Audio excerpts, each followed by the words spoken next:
بسم اللہ الرحمن الرحیم رب اشرح لی صدری ویسر لی امری واحلل عقدۃ من لسانی یفقہوا قولی۔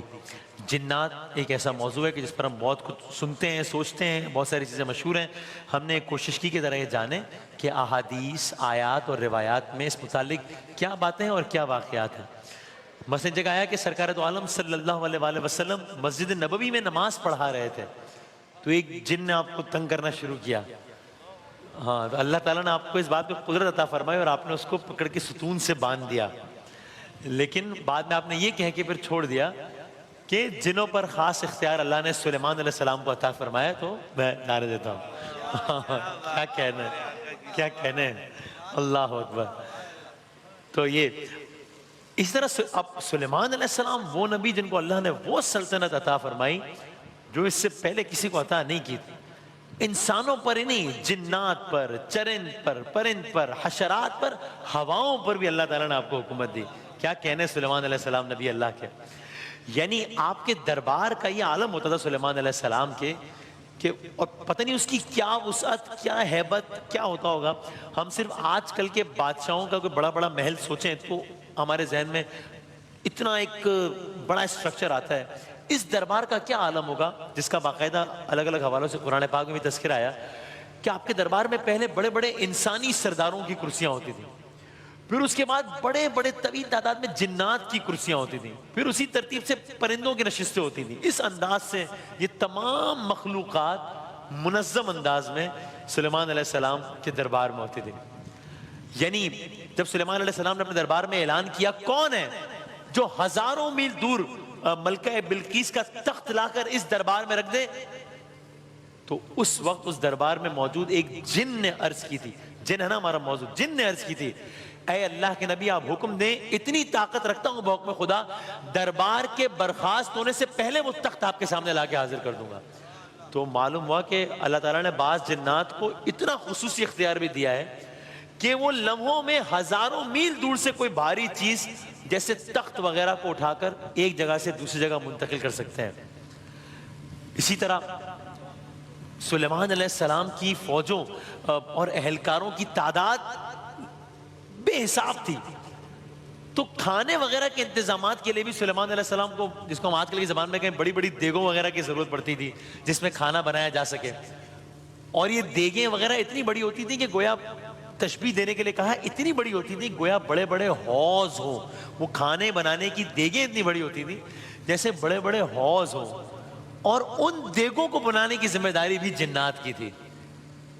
یعنی آپ کیسے اس منظر کو ذہن میں لائیں جہاں ہزاروں جنات ہیں، ہزاروں جنات ہیں، تعمیرات میں مصروف ہیں۔ قرآن مجید ان تعمیرات کے مطابق یہ کہتا ہے، ایک آیت کا ترجمہ و مفہوم ہے، اور سلیمان کے لیے ہم نے ہوا کو مسخر کر دیا، صبح کے وقت ان کا چلنا 1 مہینے کی راہ تک، شام کے وقت ان کا چلنا 1 مہینے کی راہ تک۔ ہم شہر میں بھی سن رہے ہیں کہ اللہ تعالیٰ نے سورہ کہف سے لے کے ہر جگہ بتایا کہ کس طرح ہم نے کیا کچھ کیا۔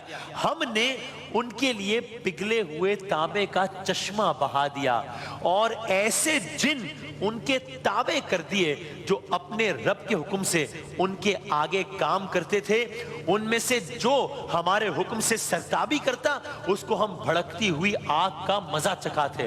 وہ ان کے لیے بناتے تھے جو کچھ وہ چاہتے تھے، اونچی اونچی عمارتیں، بڑے بڑے حوض جیسے لگن، اور اپنی جگہ سے نہ ہٹنے والی بھاری بھاری دیگیں۔ تو سلیمان علیہ السلام کے دربار میں جنوں کا یہ عالم، تو یعنی عجب نہیں، آج بھی یروشلم میں کھدائی کے دوران جو بہت ساری عمارات اور محلات دریافت ہوئے ہیں، عجب نہیں ان میں سے اکثر کے بنانے والے انسان نہیں ہو بلکہ جنات ہوں۔ تو یہ کتنی حیرت انگیز بات ہو کہ میں اپنے سامنے ایک عمارت دیکھوں بڑی سی اور پتہ چلے کہ یہ عمارت کسی انسان نے بنائی نہیں ہے، کہ جنات کی تعمیر کی ہوئی عمارت ہے۔ تو یہ جنات پہاڑوں سے بڑے بڑے پتھر، چٹانیں اٹھا کر تعمیرات کے مقام تک پہنچاتے تھے۔ دیگر جنات جو تعمیرات کے ماہر تھے وہ ان چٹانوں کو توڑ توڑ کر ان سے پتھر نکالتے تھے، ان کو دیواروں میں چنتے تھے۔ اسی طرح محلات میں اور مختلف جگہوں پر نقش و نگار تھے۔ حیرت انگیز طور پر ان نقش و نگار اور آرائش کی چیزوں کے بنانے کی مہارت بھی ان جنوں کو حاصل تھی، اور وہ خوبصورت محلات بناتے تھے۔ سورہ نمل میں سلیمان علیہ السلام کے ایک محل کا ذکر ہے، ان کی بادشاہت کا ذکر ہے، ان کے محل کا بھی ذکر ہے سورہ نمل میں، جس میں وہ واقعہ بھی ہے چیوٹی والا اور سارا. تو اس محل کا ذکر ہے کہ جس کا فرش شیشے کا تھا، اور اس انداز سے اس کا فرش شیشے کا تھا کہ جب ملکہ سبا آ گئی تھی سلیمان علیہ السلام کے محل میں، تو ملکہ سبا نے جب اس فرش پر پیر رکھا تھا تو اس کو ایک لمحے کوئی محسوس ہوا جیسے اس نے پانی میں پیر رکھ دیا ہے. اس انداز سے وہ محل شیشے، حالانکہ وہ خود بھی ملکہ تھی تو اس کا اپنا بھی عالیشان محل ہوگا کیا، تو ان چیزوں سے واقف ہوگی. ایسا نہیں تھا کہ سڑک سے اٹھ کے کوئی آدمی آ گیا اس کو پہلی دفعہ اس نے زندگی میں محل دیکھا ہو. محل ایسا تھا جس کا فرش ایسے شیشے کا تھا، اس کے نیچے پانی بہ رہا تھا، اور ملکہ سبا کو لگا جیسے اس نے پانی میں قدم رکھ دیا. اس نے اپنا لباس سنبھال لیا تھا ایک لمحے کو کہ اس کو لگا کہ اس نے پانی میں قدم رکھ دیا. عین ممکن ہے کہ تاریخ انسانی کے اس عظیم ترین محل کی تعمیرات میں بھی جنوں کا ہاتھ ہو. تو سلیمان علیہ السلام کے دور میں جتنی بھی تعمیرات ہوئی، شاید اتنے کم وقت میں اتنی تعمیرات اور کسی دور میں نہ ہوئے ہوں. اب یہاں سے ایک اور واقعہ ہے جو کہ جس طرح ہم نے سورہ جن میں یہ پڑھا تھا کہ جب جنات نے دیکھا کہ انسان ان سے پناہ مانگ رہے ہیں تو اس چیز نے ان کو اور غرور میں مبتلا کر دیا. اسی طریقے سے ایک اور سوال، اس کا جواب اس واقعے میں ایڈریس ہوتا ہے. وہ سوال یہ ہے کہ جنات کو غیب کا علم ہے یا نہیں ہے، آگے کا معلوم ہے یا نہیں ہے. تو قرآن میں ہی اس سوال کا جواب بھی ہے اور یہ واقعہ بھی ہے. سلیمان علیہ السلام کا دور ہے، تعمیرات ہو رہی ہیں، آپ نے تعمیرات کا مزید کو تعمیرات کا حکم دیا، جنات کو تعمیرات کا حکم دیا. ان گنت تعداد میں جنات ہیں، سلیمان علیہ السلام کا دربار ہے، اطراف میں جنات ہیں اور تعمیرات میں لگے ہوئے، ایک ایک ایک ایک کر کے بڑی بڑی تعمیرات کا سلسلہ شروع ہو گیا. سلیمان علیہ السلام خود گئے کسی ایک بلند مقام پر اور گویا کسی شیشے کے کمرے میں جہاں سے نظر آ سکے اپنا عصا انہوں نے لیا اور ان تمام تعمیرات کا سلیمان علیہ السلام نظارہ کر رہے ہیں. بادشاہ ہیں، جنوں پر اختیار دیا اللہ تعالیٰ نے. تو اب کس کی مجال ہے، سلیمان علیہ السلام دیکھ رہے ہیں کس کی مجال ہے کہ وہ حکم کی صحیح طور پہ سرتابی کریں، کس کی مجال ہے کہ نافرمانی کریں. اب بتایا بھی کہ اگر وہ نافرمانی کرتے تو کیا انجام ہوتا. سلیمان علیہ السلام کھڑے ہیں، عصا ہاتھ میں، تعمیرات ہو رہی ہیں، سب دیکھ رہے ہیں کہ سلیمان علیہ السلام کھڑے. تعمیرات جاری ہیں. تعمیرات کا پہلا دن آیا، ختم ہوا. تعمیرات کا دوسرا دن آیا، ختم ہوا. تیسرا دن آیا، ختم ہوا. سلسلہ چل رہا ہے چل رہا ہے چل رہا ہے. سلیمان علیہ السلام دیکھ رہے ہیں، عصا ہے ہاتھ میں، جنات سب کام کر رہے ہیں. سلیمان علیہ السلام کی سربراہی میں یہ کام ہو رہا ہے. یہ سلسلہ چلتا رہا چلتا رہا چلتا رہا، جہاں تک ایک ہفتہ گزر گیا، یہاں تک کہ ایک مہینہ گزر گیا، حتیٰ کہ ایک سال گزر گیا. اب جن حیران تھے کہ سلیمان علیہ السلام کو سال بھر ہو گیا ہے، اپنی جگہ پر موجود ہیں. یہاں تک کہ سلسلہ جاری رہا. اچانک ایک دن ایسا ہوا کہ انہوں نے دیکھا کہ سلیمان علیہ السلام کا جسد یکدم اس مقام پہ جہاں پہ وہ کھڑے تھے عصا ہاتھ میں لیے، یا جہاں بیٹھے تھے عصا ہاتھ میں لیے، یکدم وہ جسد زمین پر آ گیا، جسد مبارک.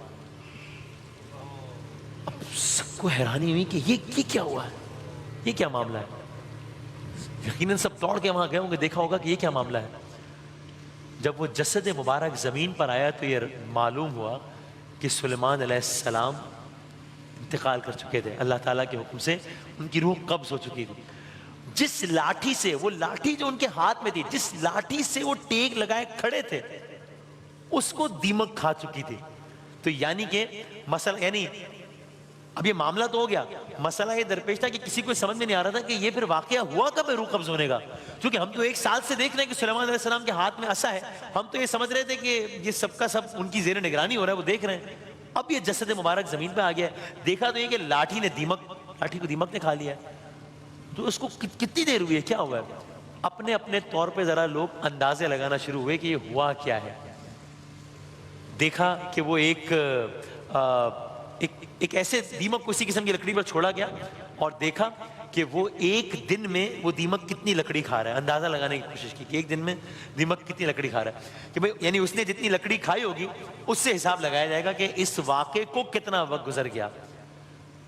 جب حساب لگایا گیا تو ایک محتاط اندازہ یہ ہوا کہ جس حساب سے دیمک ایک دن میں لکڑی کھا رہا ہے اور جتنی اس لکڑی کو بھی دیمک کھا چکی ہے، لگتا ایسا ہے کہ تقریباً 1 سال سے یہ معاملہ ہو گیا ہے، جسد بھی سلامت اور بالکل سب کا سب ویسے کا ویسے، بہت خدا. تو لگا کہ 1 سال سے معلوم ہوا 1 سال پہلے انتقال ہو چکا تھا، لیکن سلیمان علیہ السلام کا جسد مبارک یا وہ ایک دبدبہ، وہ سب اسی انداز سے اس طرح قائم تھا، کسی کو شائبہ بھی نہیں ہوا کہ یہ بھی ممکن ہو سکتا ہے کہ اس دنیا میں ہی نہ ہو. اور یہ سب کیوں کیا گیا؟ باقی اللہ تعالیٰ کی اور حکمتیں مصلحت اللہ تعالیٰ کے کام ظاہر ہے وہ بہتر جانے. تو جب یہ سارا معاملہ ہوا، اس سے پہلے یہ مشہور تھا کہ جنات غیب کا علم رکھتے ہیں. یہ واقعہ کر کے یہ بھی بتایا کہ غیب کا علم سے اللہ تعالیٰ کی ذات کے پاس ہے، ورنہ اگر غیب کا علم رکھتے تو اس تاثر کے ساتھ کہ سلیمان علیہ السلام کھڑے 1 سال سے کام تو نہ کر رہے ہوتے. کسی کو نہیں معلوم تھا کہ سلیمان علیہ السلام تو قریباً 1 سال پہلے ہی اس دنیا سے چلے گئے ہیں. تو یہ سلیمان علیہ السلام کا واقعہ جنات سے متعلق. انشاءاللہ کل بھی اسی حوالے سے ایک اور واقعہ آپ کی خدمت میں عرض کریں گے. بریک کے بعد دوبارہ حاضر ہوں.